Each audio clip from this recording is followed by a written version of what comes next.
soket plug gitu, lepas tu saya lintang gitu, saya pernah atas. Okay, sebabnya Bismillahirrahmanirrahim. Assalamualaikum warahmatullahi wabarakatuh dan salam sejahtera. Alhamdulillah, bersama saya lagi Madila Engineering.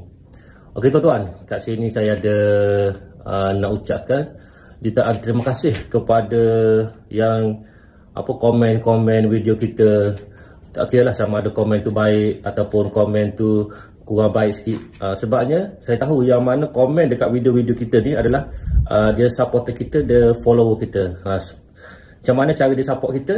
Dia tengok video kita sampai habis dan dia komen. Tak kira lah komen tu bagus ataupun tidak bagus, janji dia komen. Jadi dekat sini saya nak jawab lah beberapa komen. Sebabnya saya tengok dekat video-video kita tu ramai yang nak belajar dan ramai juga yang dah power lah. Tapi tak ada masalah, kita sama-sama belajar. Okey, contoh apa yang dia komen, dia kata banyak saya buat baik dekat side project ni melintang. Jadi dia mengganggu kalau nak buat renovation ke apa, dia kata. Jadi saya nak jawab kenapa saya buat dengan cara macam tu. Ini contoh yang pertama lah. Okey, yang ni dekat bahagian ruang tamu, seperti yang korang maklum saya dah beritahu sebelum ni.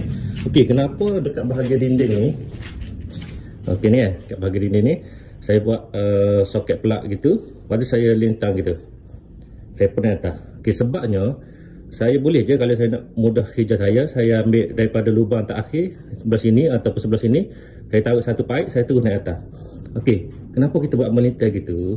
Sebabnya dekat bahagian tengah ni, okey, kita cadang nak nak pasang TV. Jadi bila kita nak pasang TV, kita nak tebuk dinding, jadi kita tahu dah dekat bahagian sini ke atas dah tak ada pipe dah.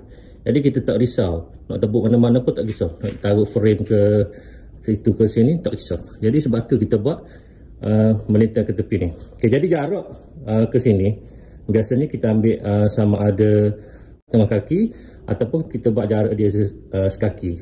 Jadi owner rumah dah boleh agak lah daripada ujung tu ke pipe dalam jarak sekaki ni.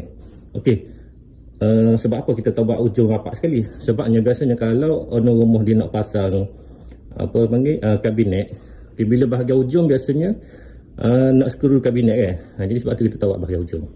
Jadi kenapa kita condong kita buat melintang dekat bahagian ni, kita nak kosongkan dekat ni sebab nak pasang TV dekat bahagian tengah-tengah ni. Terusnya dekat bahagian dapur ni kan. Kalau saya nak senang kerja saya terus je dekat plug ni, dia satu circuit kan. Saya tanam pipe satu, saya buat sebatai ke atas gitu. Tu kalau nak memudahkan kerja saya lah.